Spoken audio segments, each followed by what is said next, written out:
वहाँ 10 घंटा या 2 घंटा बैठे हैं, आप गलमला रहे हैं।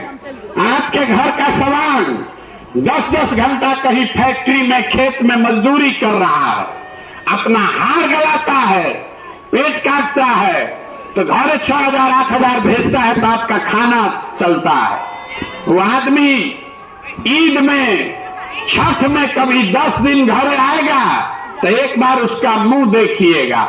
लेकिन यहाँ पूछिए लोगों से, वोट काहे दिए थे, तो कहता है क्या करें, हमरा जात वाला खड़ा था इसीलिए दे दिए, मोदी जी का मुंह देख के दे दिए, लालू जी कहे थे इसलिए दे दिए।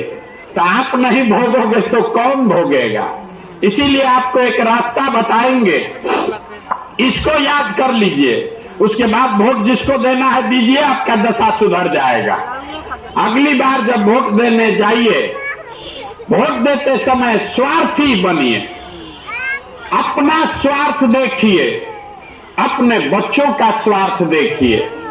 नेता लोग आकर कहेगा देश के लिए वोट दो, कोई कहता है अपने जात वाले को जिताना है इसलिए वोट दो, कोई कहता है मुसलमान को हराना है इसलिए वोट दो, कोई कह रहा है कि मंदिर बना दिए इसलिए वोट दो, कोई कह रहा है कि इस बार मोदी को रोकना है इसलिए वोट दो, कोई कह रहा है कि इस बार मोदी को प्रधानमंत्री बनाना है इसलिए वोट दो।